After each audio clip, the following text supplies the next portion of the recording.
and welcome to Taking Over. I am Ed Fries, and I hit all the right buttons tonight.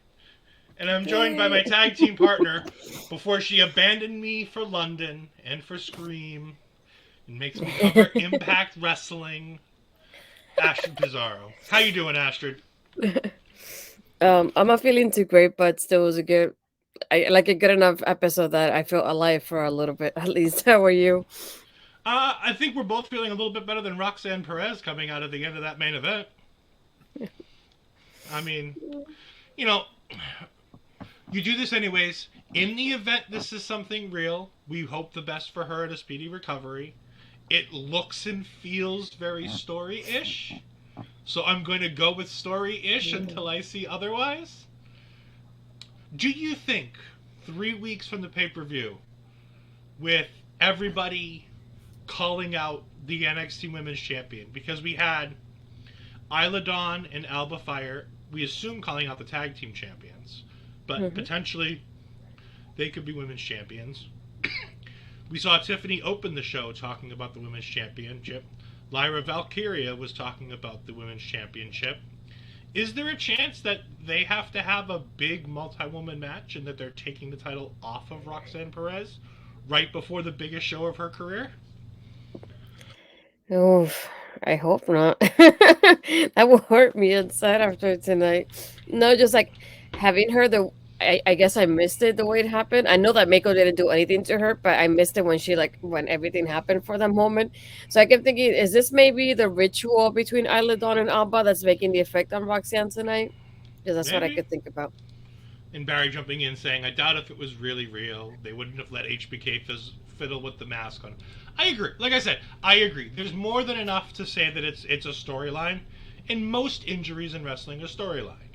Especially when you do the whole crowd quiet and Booker T gets off commentary and Miko Satomura is crying in the corner. Most of that is storyline. Like, the theatrics are too high. No. But it's an awkward ending to a really pretty good show. I mean, it wasn't quite PLE level because we had things like Andre Chase on the show. And we had the, God forbid, the ever-loving Brooks love quadruple angle. But, no, we don't even know how many people are involved at this point. Because Kiana said multiple acquisitions, and we'll get to that later. Because, unfortunately, we have to get to that later. We're going to go ahead and start at the beginning, though. Tiffany's Epiphanies. I like how that... I really hope this is an ongoing segment now. Now that, like, it had its own little beginning and its own little thing. Like, I know it was the cold open to the show. But if that's a new norm, I'm super excited. Because that was hysterical. And I would take advantage of it. I would too.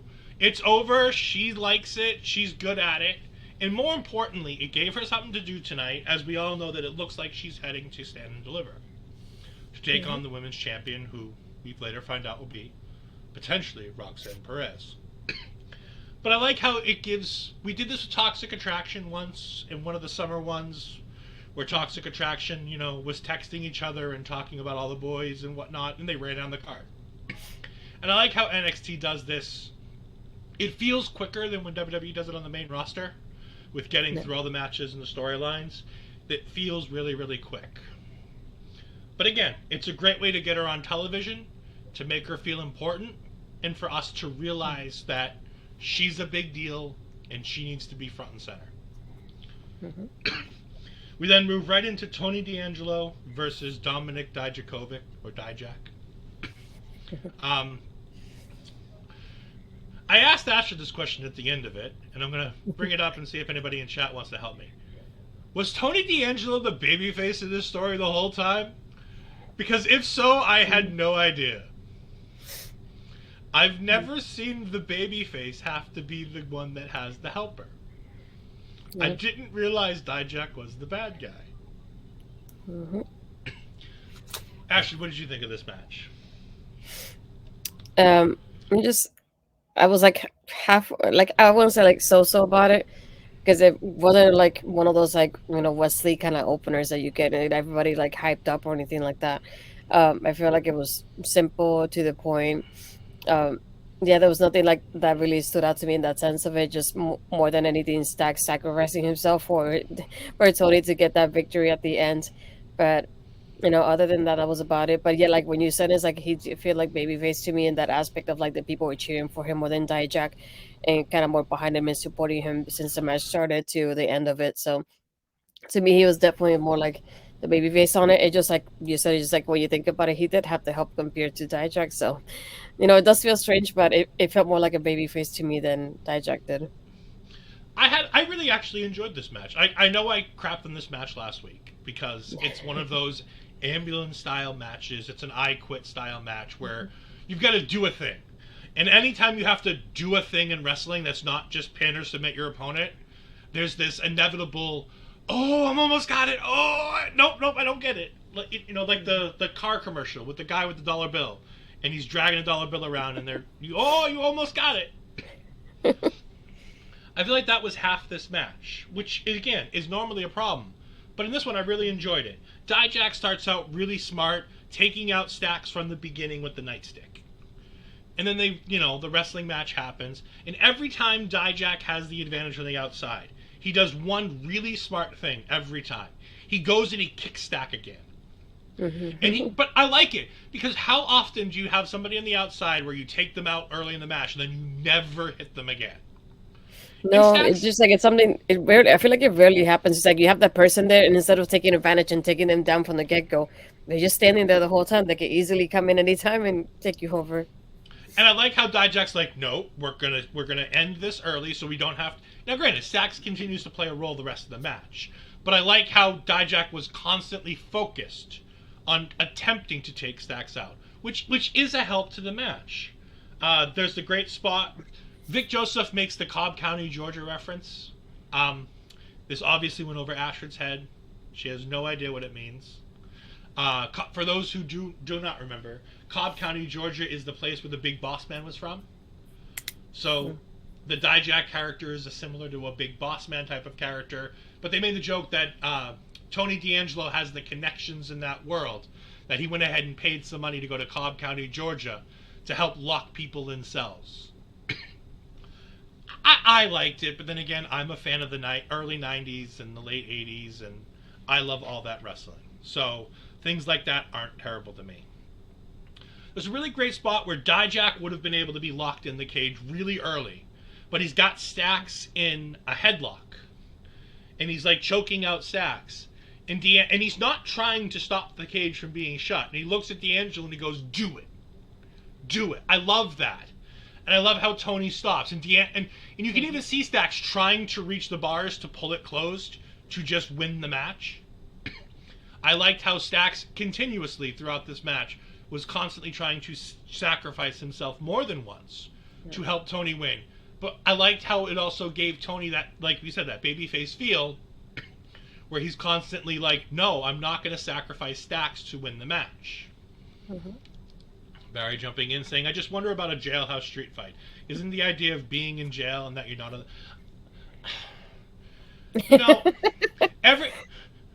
every wrestling company has these really poorly named matches. Like Full Metal Mayhem. Full Metal Mayhem includes tables, which include very little metal for the most part. But it's their version of a TLC.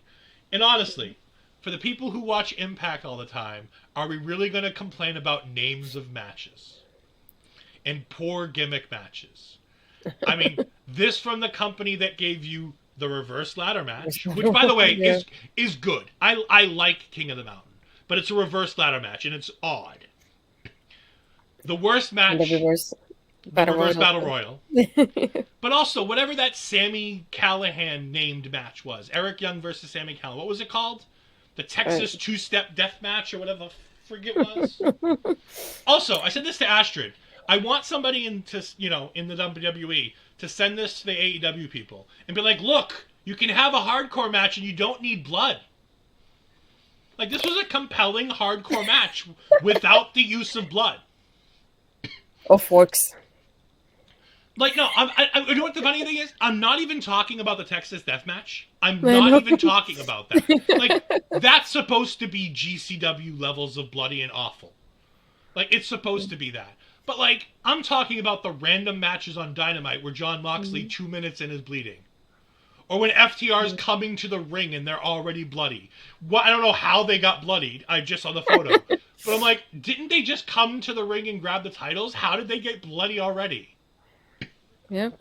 Anyways, like Astrid says, there's a great moment. Hello, hi, yo, Hey, David. thank you for joining us. There's a great moment where uh, uh, Tony D'Angelo's about to lose the match. Dijak's about to win. Stax dives in between the door and gets slammed into him. Really great. It leads to the finish.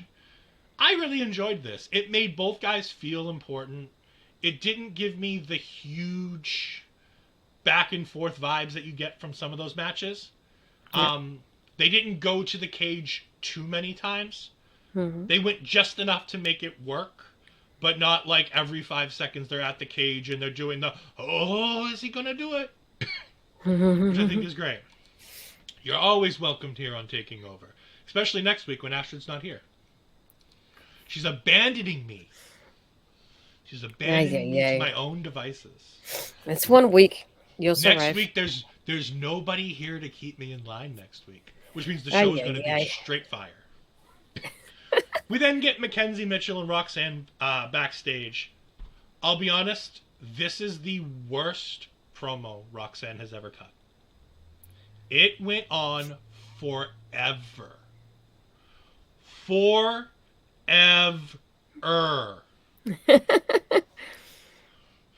I'm sorry.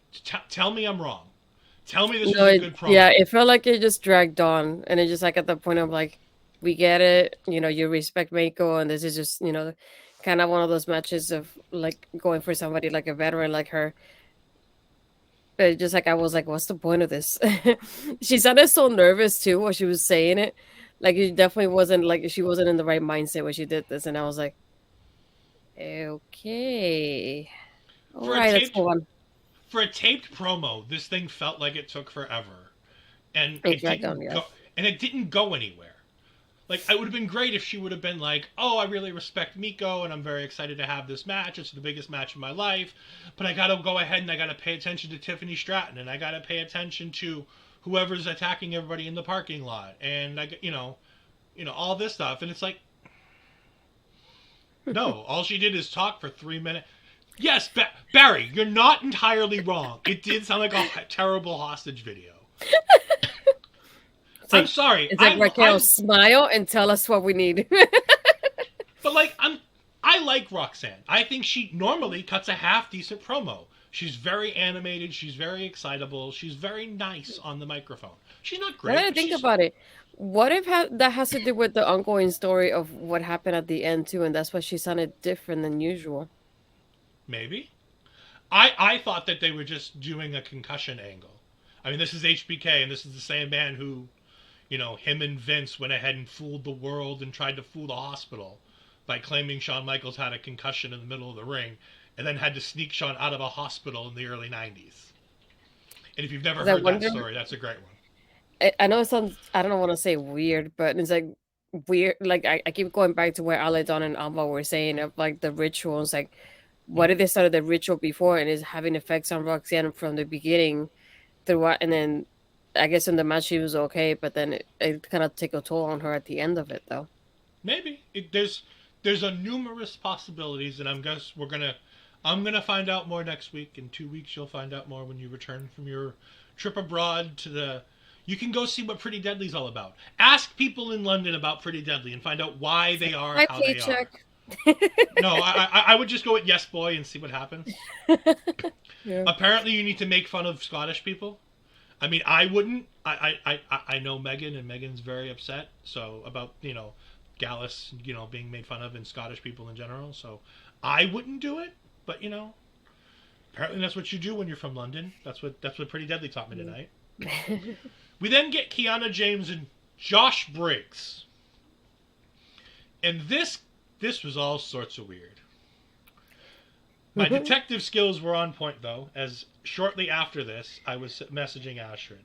But it's very quick to note that Kiana James she snatches that card away from Josh Briggs as he's about to read it to find out who sent that letter. And then, there's a convenient line that I think got missed by a bunch of people. I had multiple acquisitions that fell into my lap lately. I think I think she has many boyfriends. I think Zach may still be her brother, and there are other people. And I wouldn't be surprised if it's Pretty Deadly. I think it'd be hysterical if she were dating Pretty Deadly. It just it feels so odd having a storyline like this of like it becomes that. I feel like it feels so weird to play this out on TV. Just like here, I'm pretending to date Brooks, but I'm actually Pretty Deadly. I don't know, that feels weird at the same time. I don't know how to say it, but it feels odd to like play out on TV. Oh yes, because the rest of this storyline is so great and Academy Award winning. All of this is from a bad Lifetime movie and or Hitch. Again, I will go back to it's a bad Lifetime movie and Hitch. Barry does say, talking about the Pretty Deadly, as people in the UK who Pretty Deadly are, not many will know. I thought most people in the UK liked UK wrestling. Speaking of UK wrestling, we have the Gallus boys coming to the ring, and they call out Pretty Deadly, but Pretty Deadly's up in the Eagle's Nest. It's a back and forth thing. Pretty Deadly makes a bunch of Scottish jokes in the beginning. They say that they can see them face to face, even though they're not in the ring. Gallus ends up insulting them, and Pretty Deadly decides to come down, and Pretty Deadly gets beat up, and I said, why couldn't we have had this last week? Why did we have to have it tonight? Mm-hmm. Was there anything good from this other than I got to hear the Gallus music? Yeah, it just felt like a big waste of time. I could have just scrapped this out from tonight. Yeah. And it's funny, because your show ran long, but yet you had to have this segment.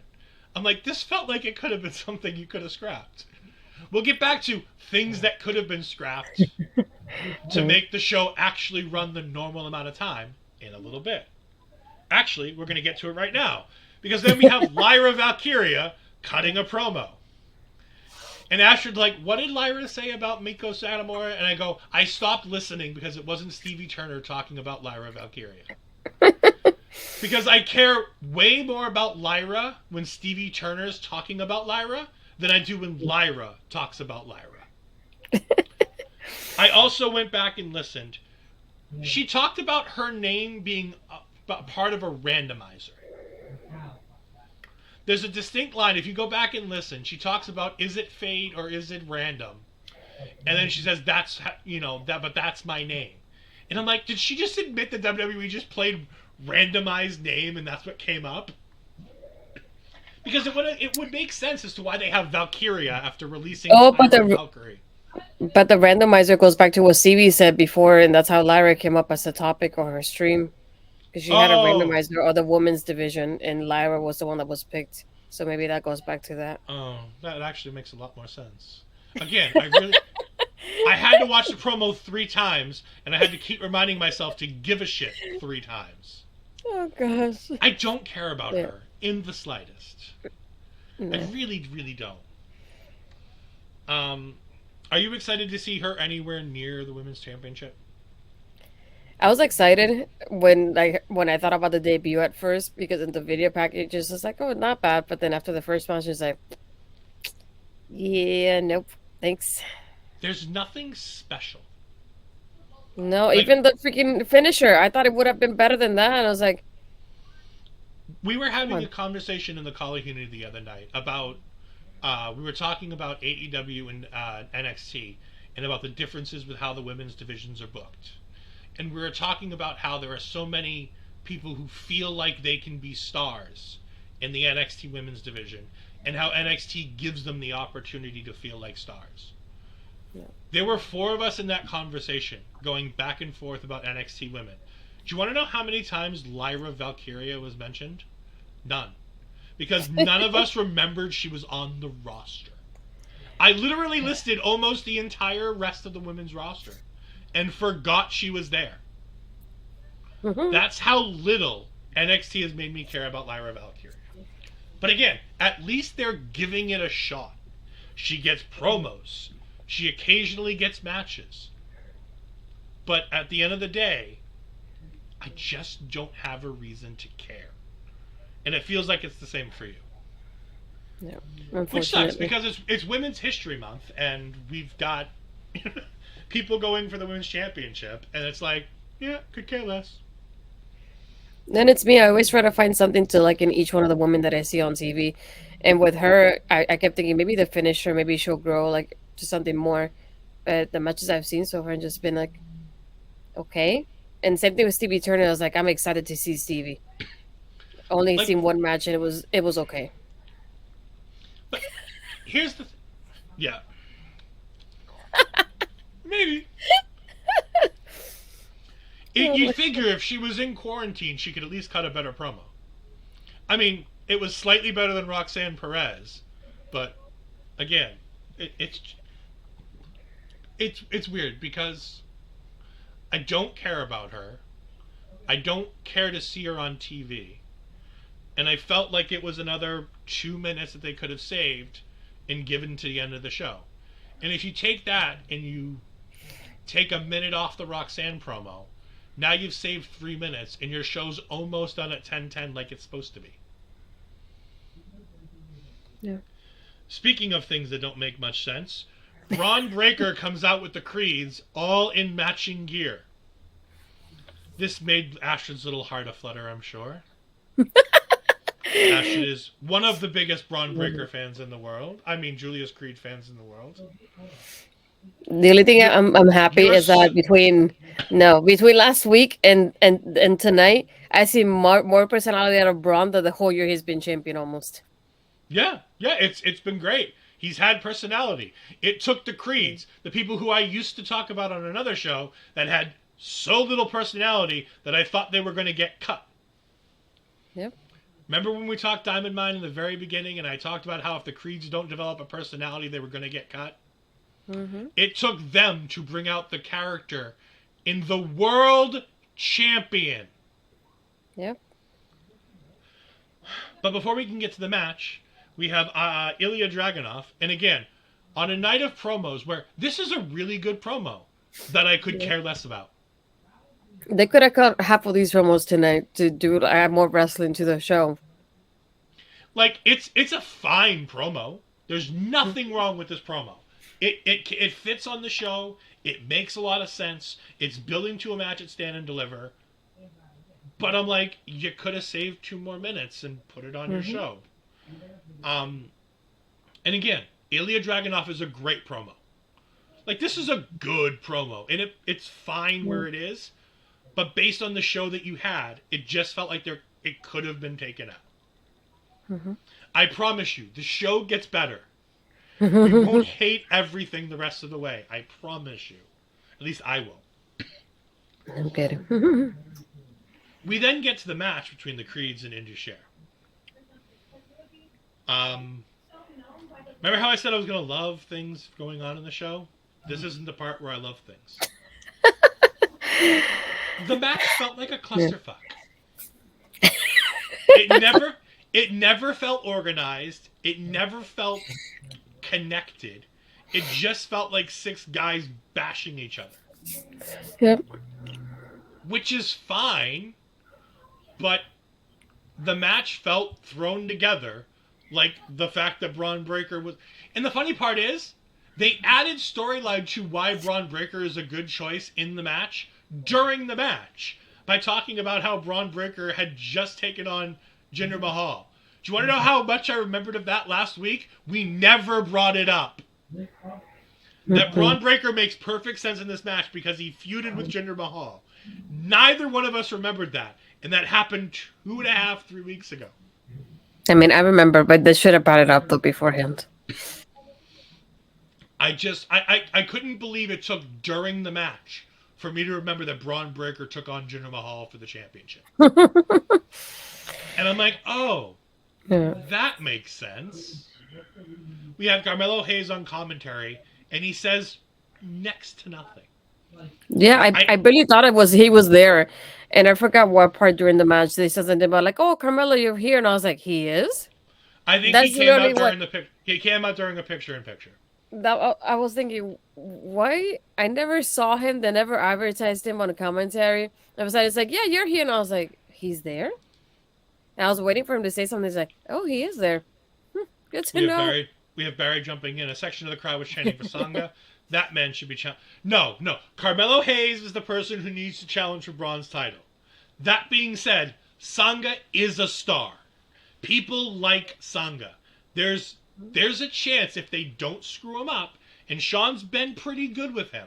Now remember, that being said, Sanga's also the idiot who decided that during a taped show he was going to post that Keith Lee won both titles before the show aired. So he's still kind of in the doghouse. That being said, There you go. No, and it's like one of the things that I disliked about this match is like nothing really stood out either that I could say, oh, that was awesome. Like I'll remember this match later. It bothered me. It's like the only part that I don't remember who it was. Don't hate me on that. But there was one part when I forgot which one of from in this year is taking care of. I think it was Brutus. They kind of push him off while they're pinning Julius, but then Breaker comes in like underneath the left bottom rope and he just steps in to break the pin. And I was like, that's the only spot that I was like, oh, that was cool. That was nice to see. Aside from the attires being matching, and that was it. I was like, what happened? yeah, What happened during this match? my notes are literally, oh look, they have matching gear. Decent match, clusterfuck. That's it. That's the extent of my notes for this match. Mhm. Um, it needed to be on the show, but I think it would have been better as just a straight tag match. Mhm. I think it would have been better as a straight tag match with Braun Breaker being ringside to keep Jinder in line. Yeah, I thought about that too. I think that would have been the better way to do this because then it keeps everything focused. Because even Booker's like, this started about respect and yada yada, and now it's just turned into fighting. And I'm like, that would have been a great storyline for the match. Why couldn't we do that? Hmm. Yeah. Then the show finally transitions and it hits its stride. We're about an hour in now, but we finally hit our stride. Shawn Michaels is shown, Waller is shown backstage coming towards the ring. We have Shawn Michaels backstage with Prince Albert, A-Train, Matt Bloom, Lord Tensai. Inside. However you remember him, he's there. He's helping Shawn Michaels run the TV programming. He's fantastic. He's a great trainer. And he talks to Shawn. He's like, Shawn, are you sure you want to do this? And Shawn's like, I got it at this point. Like, what's the worst that can happen? We get to the segment. This segment is the best thing on this entire show. Mhm. I mean, we have the women's championship match, which is pretty good. But the ending is such a downer that I don't know what to think about it. I feel like the ending took away from the match, though. This promo segment goes from 0 to 100 and stays at 100 the entire way. Yeah, pretty much. Waller talks about how it's great to have Shawn Michaels here, and how if he were here, if 10-year-old him were here, he'd be so excited. But then Yeah. that Grayson Waller now would tell 10-year-old him to be a Bret Hart guy as opposed to a Shawn Michaels guy. HBK asks why Waller hates him, and Waller basically says that he gets held down. But he utters a 5-letter word that I didn't think we'd hear on WWE commentary for a long time. He name drops Vince twice. Mhm. Talking about how Vince held Shawn Michaels down because he was smaller and he wasn't a big enough guy to be able to get over. He talks about how since winning the Iron Survivor, he feels like nothing's been able to go his way and he thinks that it's all Shawn Michaels' fault. Michaels comes out and says, you know what? I take the blame on the things that happened when you cashed in your title opportunity. He's like, the ring breaking, that's on me. That's my fault. And he's like, you wanted a match that gave you a guaranteed winner? We had the steel cage match. We made it so that nobody could escape, and it was just a straight up match, just you and him Nothing can go wrong. Winners takes all. He's like, and you botched it. You lost. You're the one who let yourself down. You're the reason why you lost. You're the reason why you're here talking to me tonight and not doing something bigger. Mm-hmm. Well, that didn't go well for Shawn Michaels because Grayson Waller then says, well, you know, you wouldn't be in charge here if it wasn't for your best friend having a heart attack. Welcome to the first mention of Triple H's heart attack on WWE television. Yeah. He brings up the post-Mania cut lists, talking about how he thinks that he might be cut after WrestleMania this year because Shawn hates him so much. Yeah. Shawn Michaels starts talking about how we are NXT and how that call has been from the beginning of NXT to now, and it still rings true. That it's not about one man, it's about the entirety of NXT. And Grayson Waller says, why? So we can go to Raw and SmackDown? None of us do well up there. Which one of us is going to go to Raw or SmackDown? Braun? Yeah, sure. Mello? Okay. Zoe Stark gets a name drop here, and I'm like... With the current rumors that she's going to be in the main roster soon. I just love how, of all people on the women's division, that's the one name he name drops. Yeah. It's just odd. It doesn't feel like it belongs. It's like, which one of these things isn't like the other? Braun Breaker on the main roster? Sure. Carmelo Hayes on the main roster? Absolutely. Zoe Stark? I mean, yeah, she's going to the main roster. Triple H is a big fan of hers. It just felt like it didn't belong. But I love that he name dropped Zoe Stark here. It gets her over. It also tells us that's where she's headed. Yep. He goes ahead and confronts Shawn. It sounded like a Soviet Union workers collective. It's not about the... I mean, We Are NXT is such an ingrained part of NXT. NXT grew from the ground up, and the fans were as much part of that as the wrestlers were.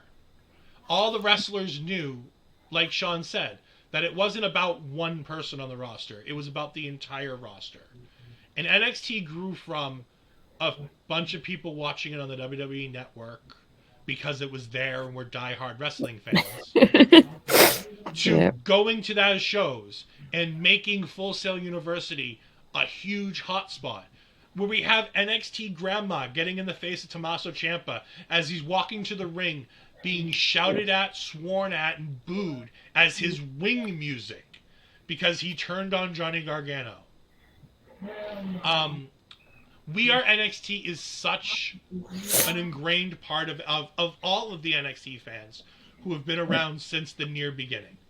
I won't say that I've been here since the beginning, but I've been here ever since the WWE Network was created. Because I don't live in Florida. I didn't get to see the FCW stuff. I didn't see the NXT stuff when it was on Florida television. Those are things I wasn't able to access. But as soon as the network came out and we had NXT Arrival, I went back and watched a lot of the NXT stuff, and it's good. But Shawn's right. In those early days, it was all about even as Barry says, a little bit like a collective. It's not about the individual. It's about the collective. And they did it themselves. The wrestlers, the crowd. Obviously, at this point, Waller says, well, if you want to teach me a lesson, get in the ring and teach me a lesson. And HBK's like, damn it, this thing comes up every year. Somebody wants to have a dream match. They called out the Heartbreak Kid. They've backed up the Brinks truck so many times, the drivers know my address by heart. Oh, chef's kiss Shawn. Like, Shawn was really good with Grayson in this thing. They worked so well together. But at the end of it, Shawn says, you know what? It's not going to be me. But I have an opponent for you. And I'm like, yes, Dragon Lee! And we saw him in the crowd earlier in the show. And I'm like, yes, Dragon Lee's going to... I thought he was going to jump the barricade and just attack Grayson Me from behind. too! Yes. They kept framing that... Did you see them kept framing Mm, that camera, that they kept moving it just slightly off the ropes? And I'm like, he's going to yep. get attacked by Dragon Lee. Mm-hmm. But then Sean says, this person bleeds for NXT. And I'm like, all right, well, it's no longer Dragon Lee. He just got here. I don't think he bleeds NXT. And I started going down the list in my head. Hello, Parrish. Thank you for joining us. I started going down the list in my head of people who bleed NXT. And I'm like, well, it's not Sami Zayn. He's got something going on.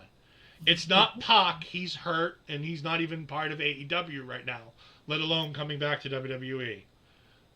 Well, it's not Samoa Joe. He ain't here. It's not Adam Cole. He ain't here. It's not Finn Balor. It's not Kevin Owens. I'm like, damn it, I'm running out of names. Like, who could it be? And then it hit me. DIY. And I initially thought it was going to be Ciampa. I thought Gargano has something going for the main roster. I assumed he was going to be at Mania in some way, shape, or form in some multi-man match on the pre-show at Mania. But nope, the new shitty version of Rebel Heart starts playing, and out Yeah. comes Johnny Gargano. And what fantastic long-term storytelling. Now, granted, it's long-term storytelling by accident. Mm, Like, let's not act like this is long-term storytelling that they tried to do. They knew that Johnny was leaving, so they had Grayson Waller write him off, which makes sense. Johnny mhm. would do it. He was leaving. It made no sense not to have him written off the show. And it gives Grayson Waller a bit of a buzz. You know what I'm saying? And it was smart. It was a good idea. They had no way of knowing then that a little more than a year plus away from that moment, that we were going to be back with Johnny Gargano back in the company, because there are rumors he was going anywhere and everywhere that wasn't WWE. Mhm. But he comes back and he re-signs after Quill's old enough, and he returns, and he comes home to NXT, and he starts beating up Grayson Waller, and that's our match for Stand and Deliver. And I couldn't be happier. Chef's kiss. They swerved me and gave me something that made just as much, if not more sense. And there's a storyline that we don't need to tell in 3 weeks. Like, it makes sense. Boom, the story's written. They do a couple promos, we're good to go. Do you think Johnny's coming down and staying, or do you think this is strictly work till Stand and Deliver, go back to the main roster, and work with Dexter? No, I think it's just a one-time thing because not only that, it kind of goes back to what happened with New Day before being on the road. Adding somebody like Gargano, who, like Sean said, bleeds NXT, makes sense for a stand and deliver. You get tickets sold because people want to see Gargano, especially in like in an important match like this one. So just like it seems like a good marketing standpoint of to get tickets, especially because they're out of Florida for a stand and deliver as well. So Mm-hmm. to me, it makes sense. I also wanted to go back to like the points of the people that got name dropped because he did say, "Oh, we're a collective," and he name dropped like Balor and KO and Sammy, and then he said DIY and Io and Asuka, Bianca, and he even said Undisputed Era at one point, which I thought I was surprised about as well. So little things like that, and then he said now it's Tony D and Wes and the Creeds and even you, Grayson. He's like, it's part of this collective here.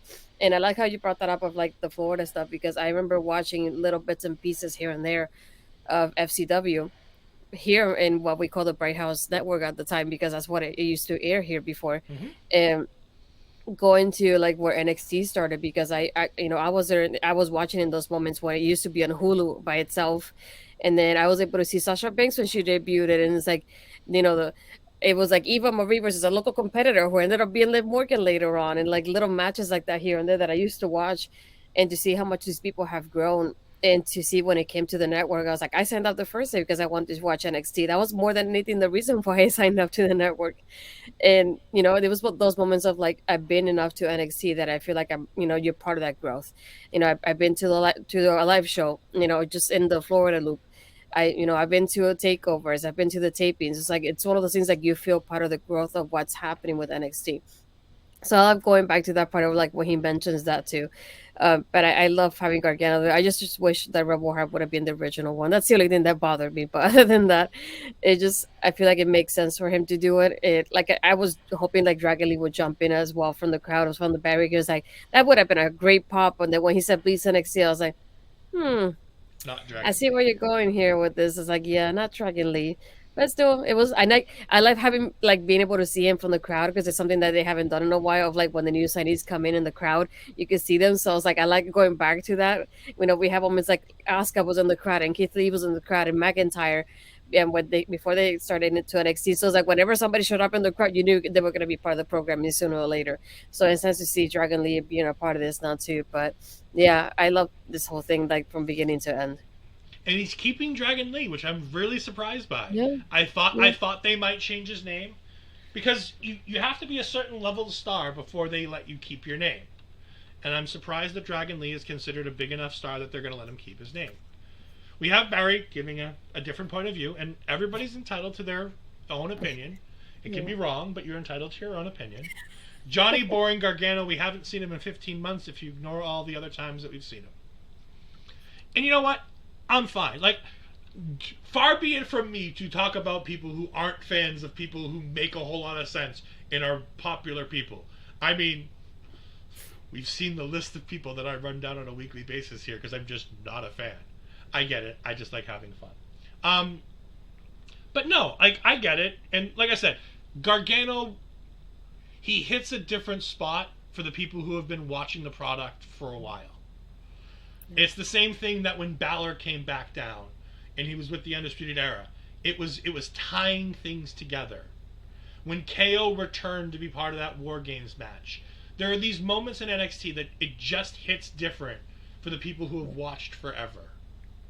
And there's just small moments that it just makes sense. And at least, like I said, good on WWE. We have long-term storytelling. Sean is a big fan of it.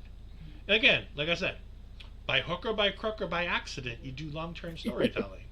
Yeah. But at least they did it. Like, even if it was Ciampa, it would have made sense. Like, Ciampa bleeds NXT. Goldie and everything that Ciampa did, that would have made perfect sense too. So, but Gargano makes much more. We get to Gigi and JC. And before we talk about the bad things, this was a fun match for what wasn't in picture. The match that we started seeing once they came back from picture in picture, it makes a whole lot of sense and it's good. Okay. I'm going to stop here for just 1 minute. Oh no. Yes, it is similar to when Tommy Dreamer turns up and we all go yay in Impact. Except that Tommy Dreamer was never a success in Impact. Tommy Dreamer is living off the success of a company from the 90s where he was a mid-card level at best talent who fans adored but wasn't all that great and lives off of a reputation. I haven't even seen the next comment because it's covered because I'm hovering over it. But yes, it's a similar thing where when the person's been there forever, you feel it. I think a bigger comparison is Kaz. If you really want to make an Impact comparison to Johnny Gargano, I think you go with Kazarian. I think that makes a whole lot more of a That one I go yay for. But I'm just saying, like, Tommy Dreamer, yeah, we go yay because Tommy Dreamer's a legend, and for most of us, we respect what he did in ECW. I respect him, but it's boring and slow at this point. Just get off my TV now. How dare I? Gigi Dolan and JC Jane went about 10 minutes too short. The match ended super abruptly, to the point where me and Asher were having a different conversation about this match. And we both typed, "Is that it?" I think Astrid's actual message is, "It's over already," and mine was, "Is that supposed to be the finish?" that we sent to each other simultaneously.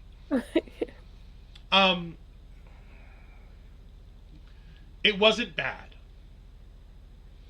but it felt it felt like it was missing about a half of the match. Yeah. Based on the post match beatdown, I would assume that we're getting a last woman standing. Um, that's fine. You can have your cup. It's very, very late there. I'm so happy that you're here and that you're awake. I know it's like 4 a.m. where you are. So enjoy your cup of tea. We'll hopefully finish in a little while and we can let you go to bed. Um, like, I know I normally turn to you for the women's stuff, but unfortunately, until we get to the main event, NXT dropped the women's ball tonight. Yeah. On the first NXT of Women's History Month, Mm-hmm. they botched it? I don't even know how to describe it. It's like I'm not 100% happy about the match. It was like so because it felt like it went slow at first, Mm-hmm. and just when it picked up, it ended, and that's how it felt for me. And it's just like, Yeah. what happened? And I was like, you guys are partners, and did it feel like at first they didn't have any chemistry? It took a while to build it on, and then I feel like half of the match was in picture in picture, so it's like that didn't help me at all either. And it just felt like so slow. And then when it ended, I the crowd was so quiet that I was like, "Wait, was that really a 3?" And I think that probably the crowd was thinking probably the same thing as well because they didn't cheer or boo because they weren't sure if the match was really over. And then even if you can hear if you go back to watch it, even when Chase is beating down Gigi, they start booing, but they're just like it feels like it's quiet at the same time if you think about it this way because they're just like confused about how it ended more than anything. But they're booing because of the beatdown at the same time, and it feels like such an awkward, abrupt ending that I just kept thinking, "There's no way that was it." And I was like, "Well, I need a replay," is what I told you the other day afterwards. And they put the replay and they put the ending, and I was like, "I guess that was the ending. That was the 3." And I was like, I was not expecting that. And I was like, I feel like if you don't have enough time to build it off, you shouldn't have put it on the card. I would have rather waited until Stand and Deliver, give them like decent time so they could build off of it because it just felt like even the crowd was quiet during most of the match, and it just felt like there wasn't it. And it's like halfway through, I feel like it's when it got to the point we needed it to go to, and then it just ended. And it's like, yeah, you guys are partners, and you guys are friends probably outside of this. I expected you guys to like build off, a little bit faster than what you did, and it wasn't. It wasn't what I thought it was gonna be. And yeah, I need another one because I need a redo of this. To the point, you mentioned about the crowd being quiet. Um, this isn't something I get to say very often with an NXT crowd. This crowd fucking sucked. The entire night, this crowd was lackluster at best. Um, we'll get to it in a few minutes, but there's a point where Carmelo Hayes says, "Listen to the crowd," and it is the weakest Carmelo Hayes crowd reaction I've ever heard. Yeah, it Like, didn't feel like a usual NXT crowd for some reason. like I said, I don't normally get to say it, and I don't mean to be harsh, but this crowd sucked. And I don't know if it's just because coming off watching Raw last night and listening to that crowd in my hometown of Boston and listening to how hyped they were for everything. Yeah. But this crowd tonight sucked. They sucked the life out of the matches. They sucked the life out of the in-ring promo with Braun Breaker and Carmelo Hayes. Yeah. Um, they just plain flat out sucked tonight. They had a great crowd in North Carolina, and it felt like old times. And I know the CWC isn't Full Sail, and I don't know how far the two are from each other. Not That's it. really. So, like, I don't know if it's a different group, and maybe that's part of it. Let's just say that when you park in Full Sail, you take I don't want to say a bus, but literally something like that to go like right across the field because they don't want people walking from one side to the other one, and it's just one of those things like it feels like very private on that end of it, so they Mhm. don't want you near that performance center entrance, I guess. So that's why they make you take of like that transportation like bus and you have to wait for it because they don't want you near the entrance. Um, so Well, they it's don't like want you anywhere near the parking lot because we see what happens in the NXT parking lot. I don't blame them either. But I also wonder if maybe like the first hour, how it wasn't like the best either. I wonder if that really took it out of the crowd because I It just felt like, even like you said, like promo between Braun and Carmelo. Yeah, I was gonna say there was parts that dragged on, so maybe they just that first hour took it out of them, and that's when the second hour, when it was good, we didn't get any reaction from them. Yeah, the only real place that we got a reaction was during the Grayson Waller HBK segment. That was Yeah, the loudest that crowd was the whole night. And honestly, they were a little too annoying during that segment, to be honest. If I'm yeah, they were cheering a lot for HBK more than anything. like they were doing, but they weren't just cheering him; they were being annoying. Like his music ended, and they were like, "All right, time to start the promo," and the crowd's like, "Nope, we're gonna keep singing his song." I've been an HBK fan for 30 years plus. We've never sang the song for him live.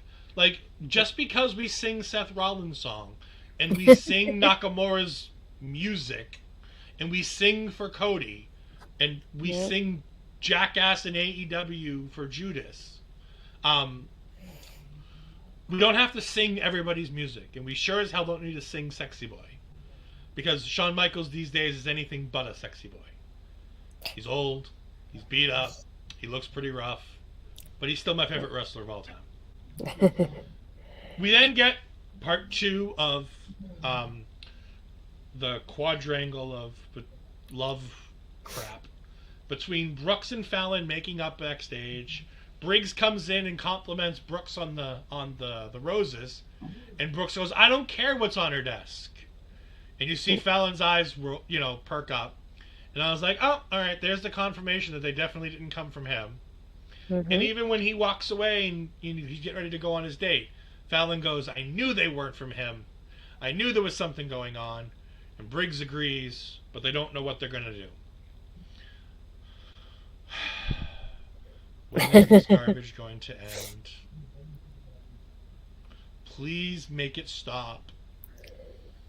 Please make It it just makes me stop. think of, like, it reminds me a little bit of the, like, I feel like it's gonna end with the champions not being champions, like it happened with Cora and Roxanne, and it doesn't make me happy at all, because if you think about it this way, let's say that with the plan, Fallon goes to confront Kiana.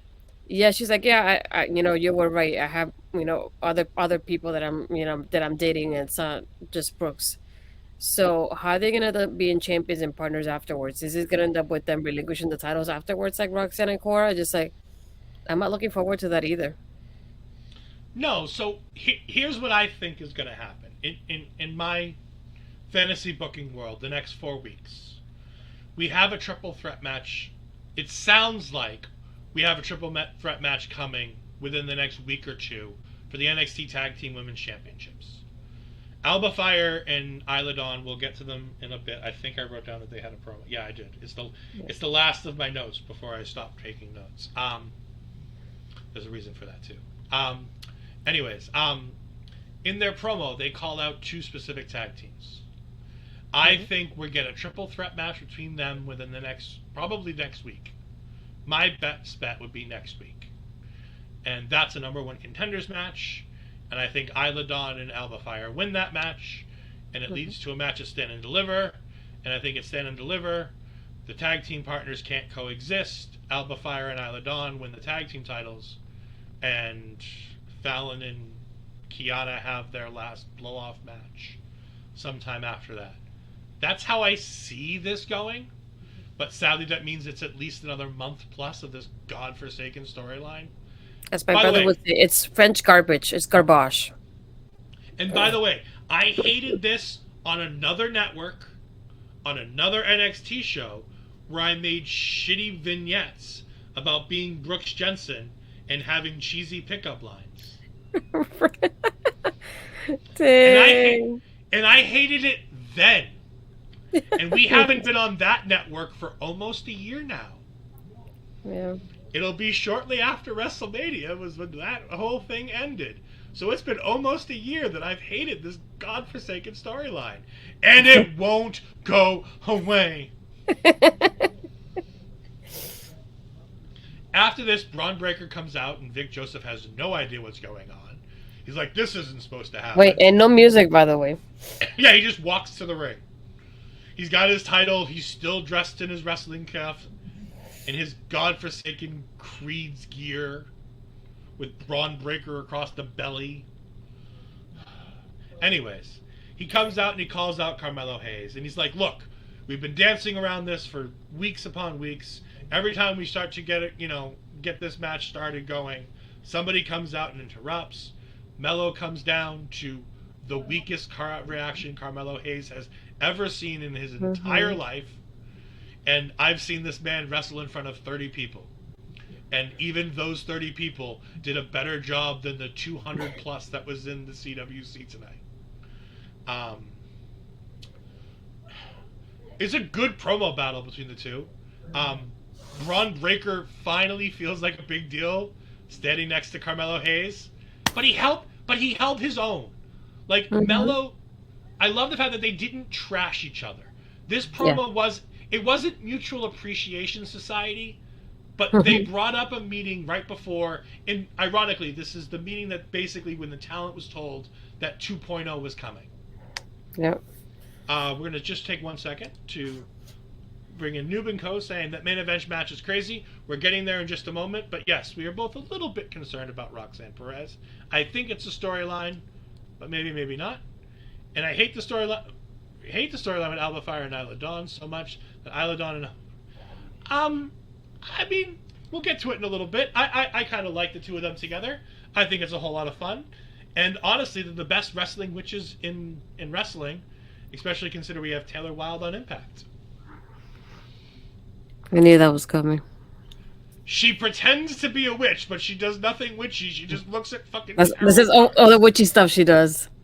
And her name's Wild. It's not like she's being a witch. She's just putting the last letter, the first letter of her last name.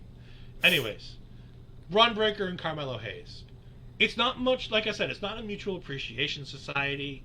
It seems like it's a back and forth of them being like, I'm great, but you're pretty good too. And they talk about the meeting backstage where the talent was obviously told that NXT 2.0 was coming. And they talk about how they were told it's time for new talent to step up. And Braun Breaker says, in that meeting, they pointed to me and they pointed to you. And the two of us were the ones that they told, the future is yours, take it and grab it. Well, in those 18 months, they have taken it and grabbed it. These two have been, by far and away, some of the best talent in NXT since the 2.0 banner restarted. Say what you will about Braun Breaker's matches. They're not the greatest. Say what you will about Braun Breaker's character. It's not the greatest. He's been pushed in, for the most part, held his own. I think there's a few people that have done much better than him. Hayes. I would say also in that line of questioning, I would say it would be Roxanne Perez. I think Mandy Rose. But we can't mention her name on NXT television anymore. Yeah. And Grayson Waller, to an extent, too. He's really taken by storm. I do think it's funny when you look back at that first NXT 2.0 and how high and mighty they were about Braun Breaker and Von Wagner on that night. And you look back now and Braun Breaker's barely over with the crowd and Von Wagner's nowhere to be found tonight. But they finally make the match for Stand and Deliver. I can't wait for Carmelo Hayes to win. I can't wait to see Braun Breaker go to the main roster and beat Austin Theory the night after WrestleMania. I also wanted to point out, though, I like the part when Braun is saying, every time I did a promo and I called out somebody, I was always hoping like your music will come up, and I was always disappointed when it wasn't your music. It was somebody else's music. I was like, oof, I love this. And I love the part of like, I've been keeping tabs on you. I've been watching you every time no matter what you do, I've been watching you. And even Carmelo telling him is like, whether you're the opener, you're in the middle or the main event, I've been watching you too. Like I've been keeping tabs on you as well. And I love that part of it of like, it doesn't mean that they respect each other, but it's like one of those things is like, we'll face each other sometime soon. Like our time will come. And now is the time. And I love seeing that back and forth between them. It was like, trust me, I've been watching. He's like, oh, I've been watching you too. It's finally that time.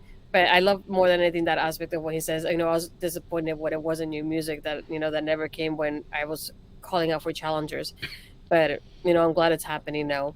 But yeah, I like the back and forth they had in here. I was disappointed by the reaction from the crowd. I was hoping they would be more hyped up for this, especially after happening, waiting for it for so long and happening now. But either way, I like the back and forth they had, and I'm glad it wasn't just like I respect you, and it wasn't just one of those things that like insulting each other either. It was done completely right for both of them. Yeah, I remember something. I think it's Chris Jericho who said it on one of the podcasts, I believe, where he was asked about cutting promos on people, and he talked about, and it could be Adam Cole, it could be Chris Jericho, it could be Edge. I forget honestly who it was, but they talk about how the idea that you cut a promo and you say you suck and I'm good derails the promo because all right, cool, you're great and this other guy's terrible. So when you beat him, what have you done? If you beat somebody who sucks, so you're better than somebody who sucks. The idea of, you know, being able to get around that and to tell the story in a slightly different way, where you don't have to be like, oh, you're the greatest, but like, hey, I've been watching you. I get it. You're a big deal. I'm a big deal. I'm going to win. I'm going to be a bigger deal. It makes that person feel more important. It makes that person feel like a bigger deal. And it's interesting how we're dealing with these two promos. And it's like, I literally said to people yesterday, Cena abused a child last night on Raw because he absolutely took Austin Theory to the woodshed and made Austin Theory feel about 2 inches tall. And Austin That's the Theory same promo I had in mind too, compared to this one. and Austin Theory clawed back and got his heat back. I'm like, good for Austin Theory. He got his heat back. And then Cena had part 2 and tore him to shreds again. And I'm like, that's not good. And it makes sense because Theory, Cena said it. If you beat me, you lose everything because you beat an old veteran. But if you lose to me, you lose everything because you lost to an old veteran. And it's an interesting way to take a look at it. We had 2 promos in 2 nights, and I think while the Cena promo is more entertaining, the Hayes and Braun Breaker promo is better for the show because it makes them feel like a bigger deal. Maybe I'm wrong. We then have Tyler Bate, which was Ashton's favorite part of the show, sitting with Tia Hale, which made this instantly the worst part of the show for me. And they're meditating. And he's teaching Tia about being able to face her fears by breathing in and breathing out and attacking her fears. I think it's interesting that they go back and forth with Chase U and all the different parts, and Duke Hudson seems unimpressed the entire time. And then, at the end, everybody's walked away, and Duke looks at Tyler Bate, and he says, I can't believe people are buying this snake oil that you're selling. Yeah. And Tyler gives him the weirdest smile and just nods. Mm-hmm. And says, and I'm like, are we going to turn Tyler Bate heel? Because that's the vibe I'm getting from the end of that segment is Tyler Bate saying, I know. Can you believe how stupid these people are? No, and it reminds me back of like from the beginning when Duke joined Chase U. It's always that storyline of like, he's the bad guy. He's gonna turn on them soon because that's who he is. He's just trying to like get in there, gain their trust, and then break them off when he has their trust. So it's like it reminds me of that little bit of information when you think about it when he's like, I'm a heel and I recognize you as a heel too. And that's what I kept thinking of when this was happening. And I didn't see it at first and I had to go back a couple of seconds to watch it and it's like he gave that smirk and I was like, oh shoot. I want to see how this plays out later. Yeah, like it as Noob says, it's Tyler Bate and his shit-eating grin. Yeah, it really was. In the match, Tia overcomes. She doesn't get her PTSD in the match. She overcomes her PTSD, and it's the reason that Andre Chase loses the match. how they made it. I love spiritual characters. I liked RVD when he was this, laid back, guy who would sit out back and kind of meditate and do his thing. Riddle had a version of it. This character always kind of sort of works, but the more we get into it nowadays, the harder it is to do without offending people, and the more large scale promotions are afraid to do it. Smaller scale indie promotions aren't afraid, but you don't typically see this lately on a bigger scale as companies try to not offend people as much as possible. Um, but yeah, the match was quick because at this point we're at 9:40, and I'm like, are they just going to cut this match? Because I really want to see this, title match get some time. And no, they have the match, and Andre Chase is excited that Tia Hale overcame her fear and got in the face of Ava Raine, which leads to Joe Gacy hitting the upside down for the 1-2-3. Do you have any thoughts on the match? No, I love that part. Like even during the match, he's doing the Chase U stomps. This time they go, they go with that hitch. But I love that part of her going, I'm gonna apply what I learned, and then she like, I'm going after her, and like the face that she makes, that her facial expressions are always the best for me. They make me like so happy. And then the way she goes to Ava, like, I'm right here and I'm facing my fears. And every time that's what Andre like loses. It's like, oh shoot, okay. And I was like, I feel also like I wanted the match to be a little bit longer than what it was, because I was enjoying it. But either way, I'm glad that happened. And even like the Chase U stumps, like hearing the crowd just like chanting with him as well as they were happening, and they keep pinpointing about the Chase U, like the section of the crowd. One part that made me laugh though is Booker T starts asking Vic, "Can you name me three people that had graduated from Chase University?" He goes, "Yeah, Andre Chase, Duke, and Thea. They're done." He goes, "No, tell me three people that have graduated." It's like, I just did, Booker. Are we forgetting Oh, Bodie Hayward? Are we oh, forgetting AEW Bodie? nobody remembers him. Um, you know, like I said, it wasn't a bad match. I feel like if this match had been pushed to next week and given a little bit more time, like you said, it would have been fine. Um, if it had been cut, it would have been great too, because we could have given a couple more minutes. Again, you cut this match and you give it to the women's match in the beginning, in the middle of the show with Gigi and JC, and that match feels a lot better. Um, there's just a lot of segments that I feel like could have been nixed. And is that the problem of making a show like this with a name? Making it feel like, in my mind, and maybe in yours too, more like a PLE and less like an episode of NXT. Because this was booked to be a special night, but the show felt like an average NXT episode. Mm-hmm. And I felt like there was a disconnect with, they were telling us it's important, but at the same time, they booked it like it was just an everyday week episode of NXT on a Tuesday night. Yeah, because we're used to like now when they do like New Year's Evil and they like do like certain like episodes, they give them a name, they feel more important than like the regular episodes. So you expect something to be a little bit, I don't want to say better, but a little bit more than what we usually get. And tonight it just felt like a regular NXT show, and even like it felt like a downfall tonight for most of the show. So it didn't feel like it was that important compared to like, if you think about this is the Roadblock 2 Stand and Deliver. It's like it didn't feel that way, and I wish it wouldn't happen that way. It was like, if you put it like in the name it Roadblock and you promote it a certain way, you push it and advertise it towards us to make it feel important, and the show didn't feel important at all tonight. I feel like there were like bits and pieces here and there, but overall it was like okay. Yeah. Before we get to Isla Dawn and Alba Fires, I feel like we're going to have a conversation during that segment.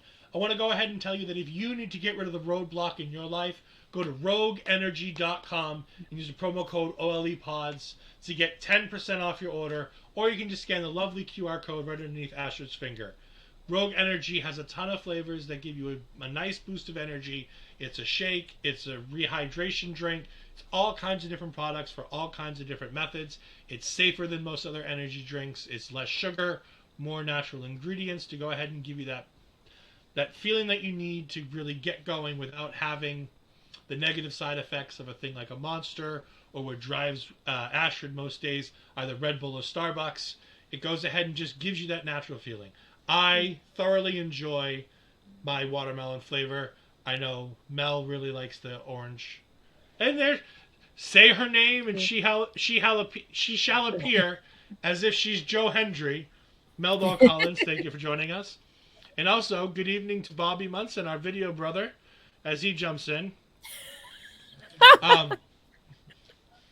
So yeah, yes, the blood orange. Like I said, Mel loves her blood orange in her Mika Shakamura cup, I think it's called.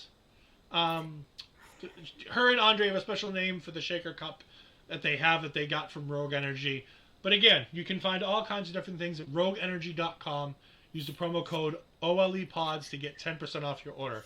Mina Shaker Kawa is the name that I was trying to say. And just for Parrish, before we continue with the rest of the show, we are going to show you all the wonderful fun things that you can see on OLE this week so that I don't forget to play it like I did last week. We'll be back in just a minute.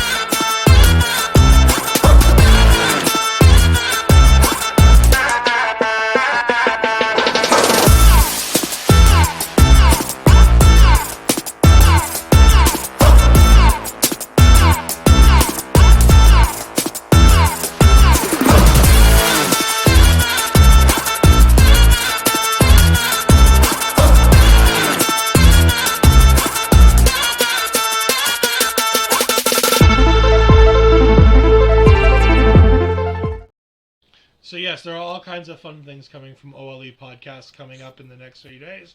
Again, Ring Respect Radio on Thursday. Melball's Mix coming is a really, really great thing. I enjoy it because I don't get to drink much, so I like seeing other people drink and tell me what I should be drinking. So check out Melball's Mix on Friday. Obviously, we have the flagship show. No, I'm just kidding. There's no flagship here. We have Busting Out on Sunday. Oh, come on. It was funny. I got PTSD from that. Let's keep going. We don't need flagships here on OLE.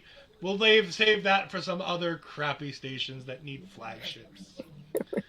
But yeah, check out all the things. Especially check out, as it's coming up, I believe the opening night is, Thursday night. Astrid is going Scream 6.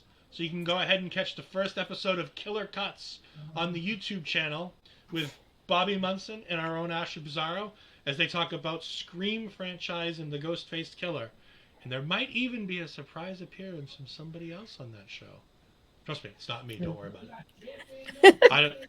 I don't do the spooky ooky stuff, but again, speaking of spooky ooky, we've got Paramindful, which is a great show by three wonderful people. Alex, Carl, and Mel do a fantastic job.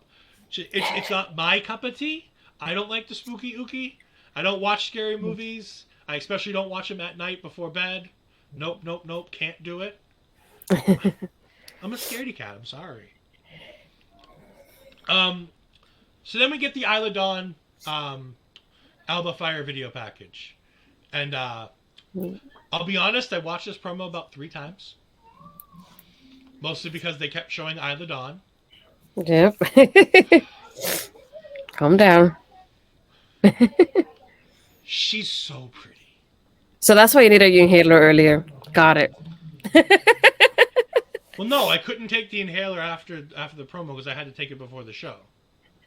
But no, it's a halfway decent promo. This one is interesting because it's led by Alba Fire, and Alba Fire takes the reins on this one, and she's the one who's talking about casting the spell and everything else. And Isla's just kind of soaking it in, and I think she likes having a friend who's in here, and she's being very witchy. Unlike what Barry says, oh, hold on, there's the comment I want. She's dressed in black, damn it. How much more witchy can she get? Isla Dawn doesn't, granted, she was dressed in black tonight, but she doesn't need to dress in black. You know how she puts on that she's witchy? She goes ahead and does spells and talks about the full moon and casting rituals and things like that. Things that witches do. Oh, it gives a background story on them too. It does. It's fantastic. It was a great promo package. If you haven't watched it, go ahead and watch it. I'll probably watch it one more time later on tonight. It's a fantastic promo package.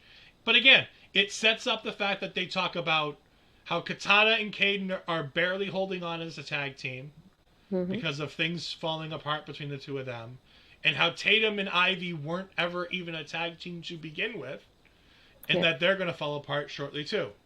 Which leads me to believe, like I said, that's why I think we're getting the three-way later on this week.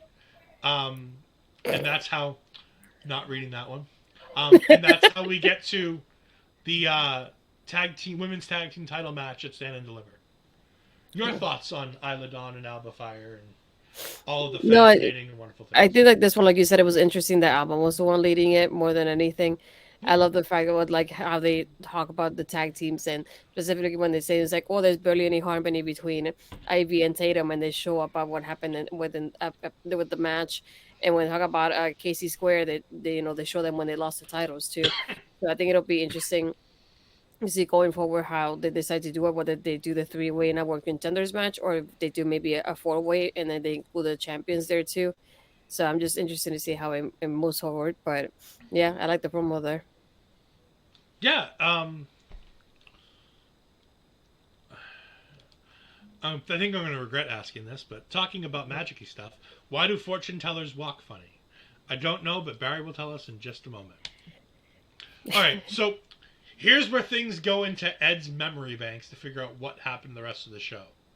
So I believe the next thing is the Wesley Open Challenge promo No, first backstage. is Chase U with like Duke about the teachable moment, and then Wes.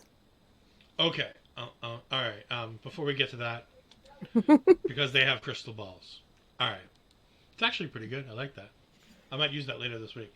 Anyways, so Astrid's gonna go ahead and lead us on the Chase U one because honestly, I stopped taking notes. No, after this is when we have all Chase U backstage, and they keep talking. It's like, yeah, Thea's like, yeah, I overcame my fear and I did what Tyler taught me. And then I'm just like, yeah, I'm proud of you for doing so.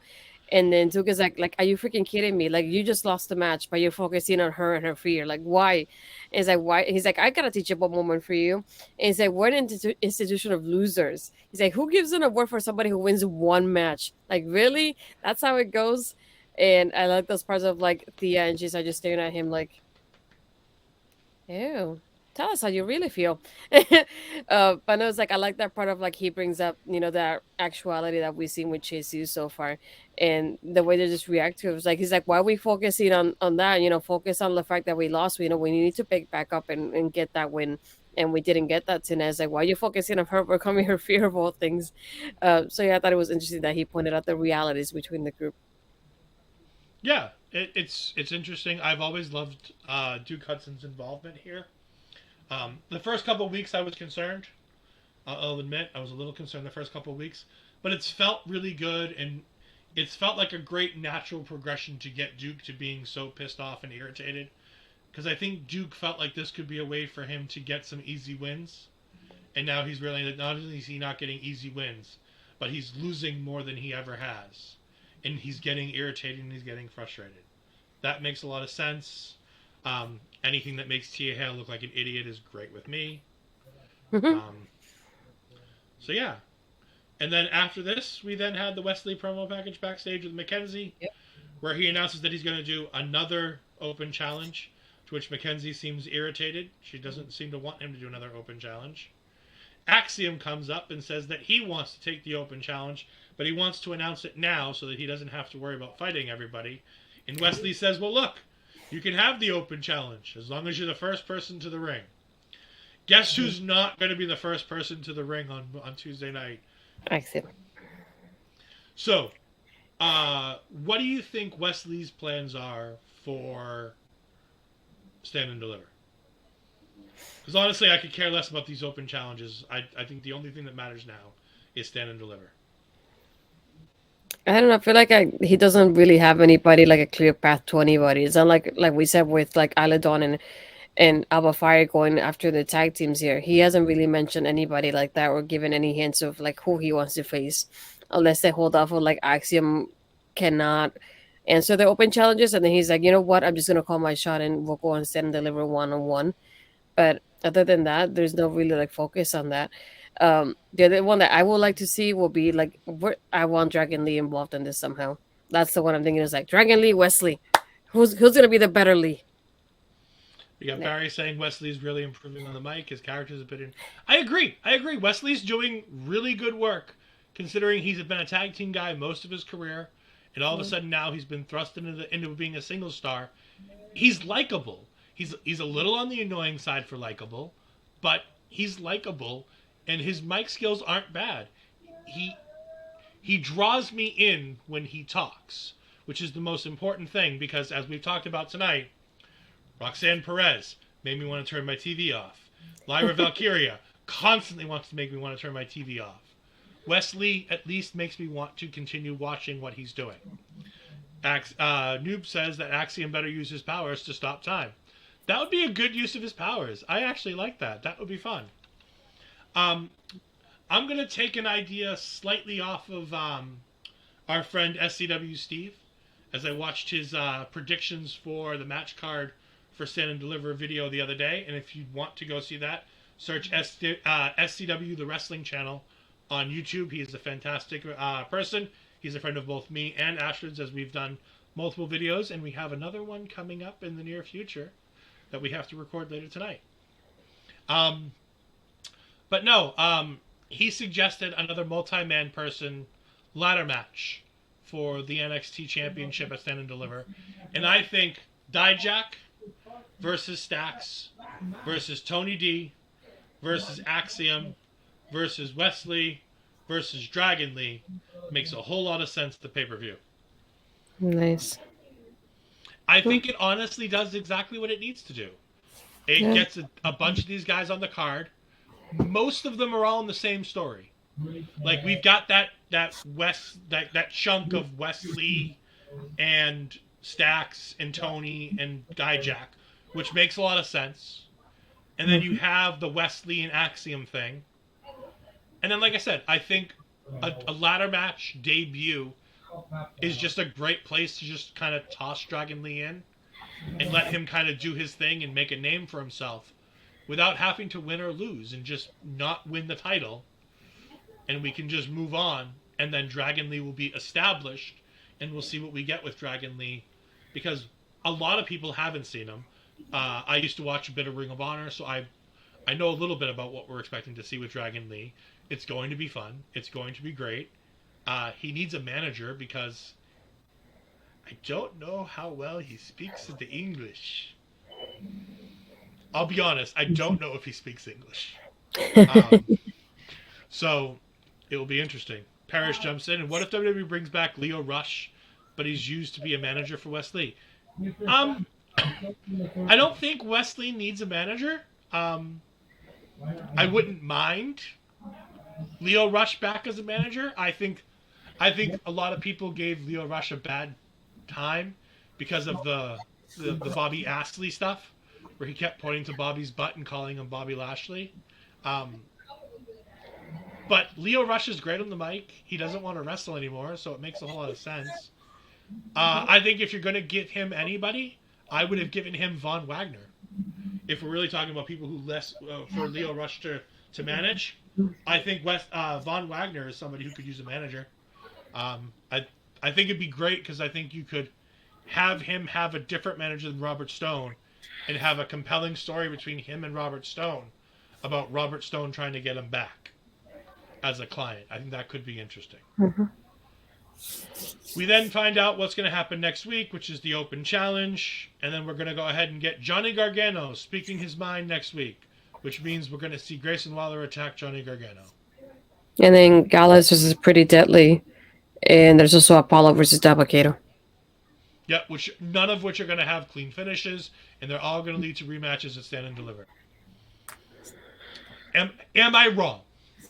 Did I say anything unfactual in that statement about none of those having a clean finish? Mm-mm. They're all going to be rematches that Stand and Deliver. Yep. By the way, that card is getting big in my mind, and I don't know if it's a good thing. I've got about 8 matches on that card now, and it feels like 2 or 3 too many. Especially starting at 1 p.m. Eastern.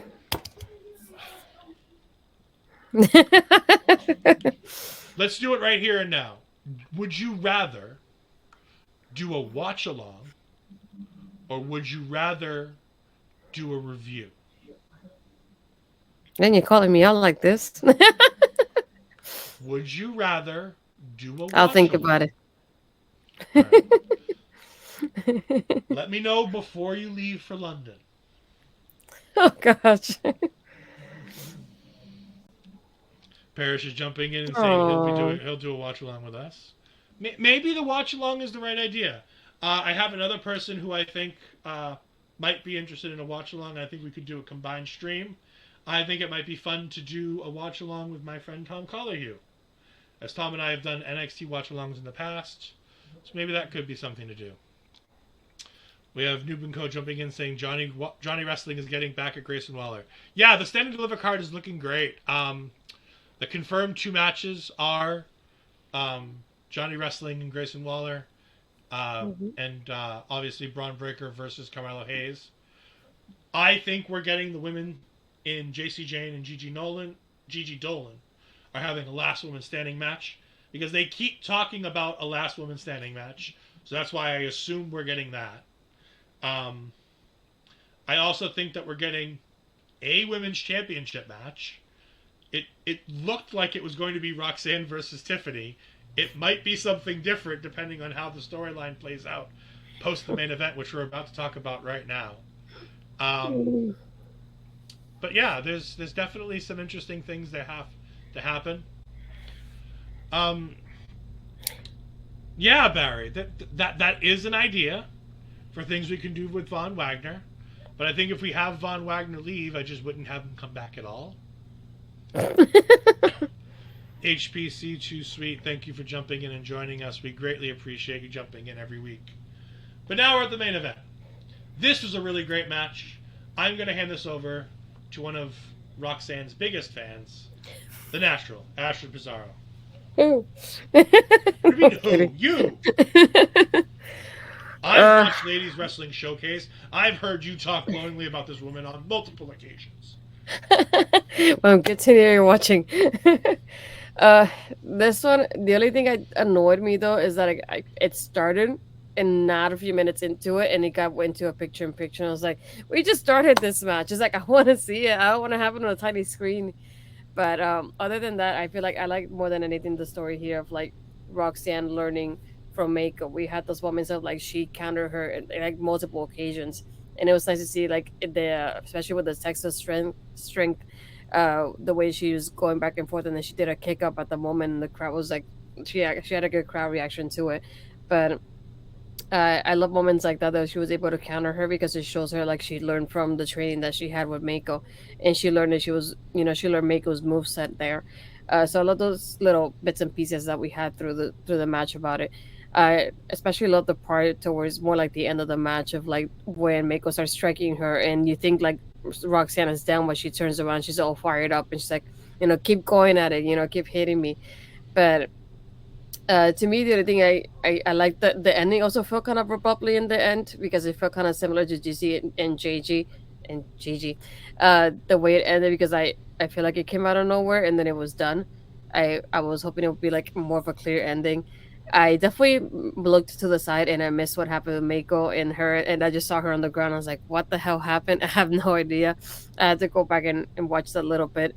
I just keep thinking back of what I said earlier, of like that ritual that Ayla and Alba were doing. That's probably what happened to her, because I don't see this being anything like serious like that at the moment, at least. So we'll have to see if they tell us anything either later on tonight or next week, perhaps. Yeah, I really liked that Miko kept dropping Roxanne on her head. I liked that it was a story of not Roxanne being the dominant champion. I liked that it was Roxanne as this feisty, younger. I don't want to say she wasn't an underdog. She's a feisty, younger competitor with less experience who's getting to that level with Miko Satomura. She wanted to raise to Miko's level, to, like you said, learn from the training, to have that ability to keep kicking out through all of Miko's best moves.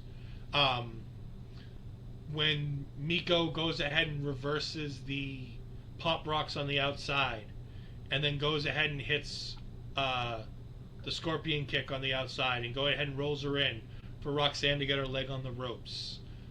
Kicking out of Miko's finisher when the match seemed over.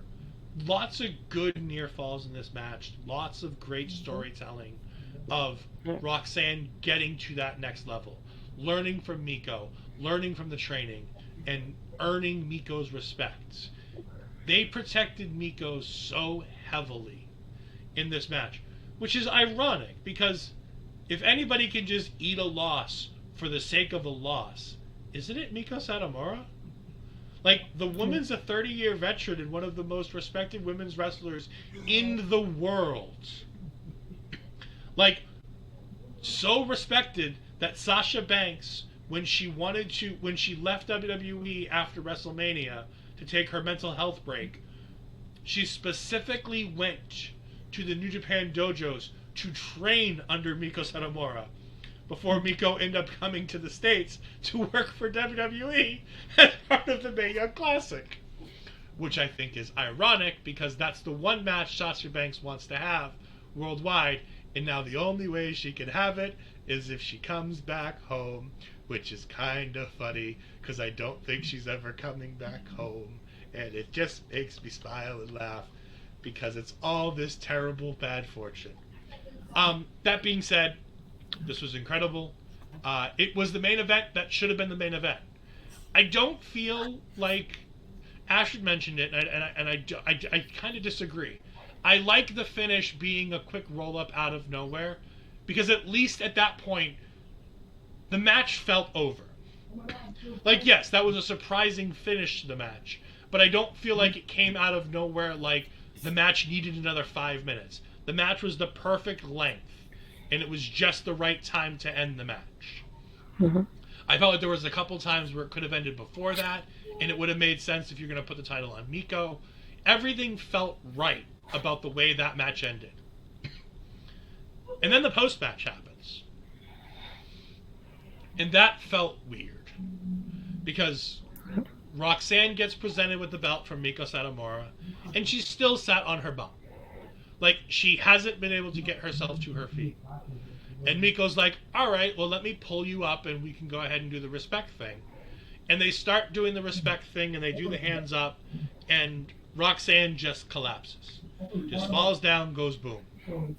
And Miko's concerned, and the referee comes over, and then multiple referees come out, and they push Miko off like Miko's going to attack her. Yes, And I noticed that too. I'm like, Miko's super concerned. Like, why are we shoving the most respected woman in the world away? Like, it's not like she attacked her, and we have to worry about Miko attacking Not her only again. that, but if it was like a regular heel, I would get it, like a Tiffany, for example. You will get something like that, but it's like Miko. She didn't do anything like that. The regular referee goes, stay away, stay away. And I'm like, what do you mean stay away? She's concerned she wants to check on her. Yeah, and she's sitting in the corner and half in tears as she's got her head in her hands.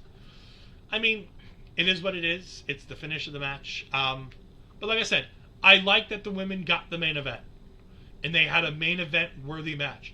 For the first time in forever, we had a title match that main evented a special NXT that didn't end in making me disappointed in the match I just watched. That's the difference between having Roxanne main event and having Braun Breaker main event. We're going to go ahead and catch up on a few comments that were coming in as we were talking about that. I believe Noob & Co. was talking about one of them going to the main roster. I don't believe this is Roxanne and Miko. I believe this was something else that we were talking about beforehand. I think it's Gigi and JC, I think is where we were at with that one. We have Prayers saying that he wants to do Roxanne versus Fallon Henley to see what Fallon can do. I think I would do this on an NXT. I certainly wouldn't do it at Stand and Deliver. At Stand and Deliver, you put your biggest stars on the biggest stage, And I think your biggest star, if Cora Jade isn't with you, and her cryptic texts over the last few days say that I don't think she's quite coming back just yet. I think she's coming back at Stand and Deliver to attack Roxanne Perez post match. Um, but if you're not doing Cora Jade, the only next best option is absolutely Tiffany Stratton. That is the next and best option. Parrish wants to see JC Jane join Mella and Green. I don't necessarily hate that. I think the three of them would fit. I think it's funny that you're going to take JC Jane, who's excited to be on her own for the first time and not be a third wheel, and instantly make her a third wheel with two much more entertaining, better promos, and more talented pro wrestlers, which I think is probably a mistake. I like the idea, but I think from a point of view of JC Jane's character, it seems like one step forward to 20 steps back to put her in another group with two people who are more talented and better on the mic. The match between Miko and Roxanne reminds me of some of the matches between Asuka and Miko. Yeah. The other thing it reminds me of is the matches between Asuka and Ember Moon. That was the one that I got from this. Those great matches where Ember Moon is trying to prove herself against the forever beaten Asuka in NXT in those earlier days. Miko's what WWE needs: a proper women's wrestler, not all pointless flips, rolls, and posing to the crowd. Just a proper wrestler. Yeah, it's the joy of having somebody who's been trained in Japan, who's a trained, strong style women's wrestler, who's run through Stardom, who's done everything that there can be, who's one of the most respected women in all of wrestling world. Like, Astrid, is there any honor that Miko Satomura hasn't achieved that, like, she needs to achieve? And the other thing is, people are like, she needs to go to the main roster. Remember, she's a coach. Like, her job here is to eventually just be a coach. She's not going to the main roster. She's not having an extended championship run. Her job here is to help promote these talents before she goes back to working at NXT Europe. Yeah, she's here to uplift and showcase the ladies while she can, train them backstage, help them build their craft, and then do the same thing in next year when it builds up. I wouldn't put her on the main roster, to be honest. It was like, I will have her at this point, have her be in one place. That's what's happening now. Have her in Florida for a little bit until NXT Europe kicks in, and once it does, keep her in one place. Build the next generation. It's like, not everybody needs to go to the main roster. Yeah, and like I said, while I would love to see this match on the main roster, it would be fun and it would be great to see it happen, and I think Triple H would make it happen. I think this is a match we're much more likely to see when Asuka takes a brief trip back down to NXT. I could see this Asuka being Raw Women's Champion and making a short trip to NXT and wrestling Miko Satomura once. I think as we get closer to the end of Miko's in-ring time, I think we get this match. I just think it happens in NXT. I don't think it happens on the main roster. And Parrish says Miko would have been a cool Rumble surprise. I say over Dana Brooke because I don't like her. I mean, Miko Satomura would have been a great Rumble surprise. And I think, again, like I said with the match against Asuka, I think once we get to when WWE knows that Miko's ready to hang it up and ready to retire, I think that's when we'll see things like that. I don't think we're going to see them until that period. My internet might have been dropping there, so I don't know if I went all robotic or not. Hopefully, I am still good. You're good. That being said, that has been NXT for the night, which means Taking Over is coming to the end. We're going to let Astrid go ahead and tell us all the places that you can't find her over the next few weeks. But go ahead and tell us two things that you're looking forward to in London, as well as who you think would make the best Ghostface Killer in Scream 3. In Scream 6. Ghostface Killer, I don't know yet. We'll have to see about that one. Oh, you know who you think it is. Tell me. I got theories of being the therapist is like the doctor listed in the credits, but I don't know anything about it yet, so I can't say much. No, I don't have anything going on this week. I can say that, with a smile on my face.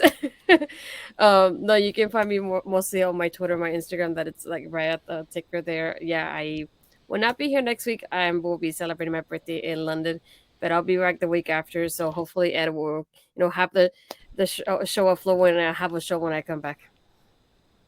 And we're going to have a special birthday show for Asher when she comes back because it'll be the day after her birthday. And I have a special surprise for that show. You figured out when my birthday is. Good for you. Yeah, shut up.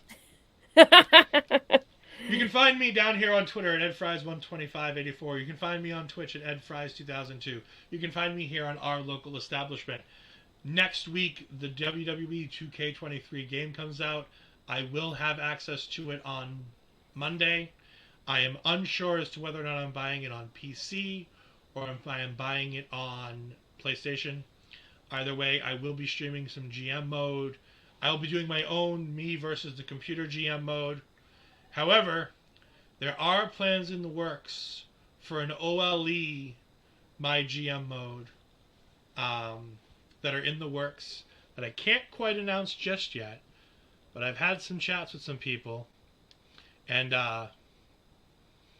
we're bringing back an old show that doesn't exist on this channel, but it's going to be fun, and I think it's going to be a great way to really test something fun. So Astrid knows what it is now, and I'm going to leave it at that.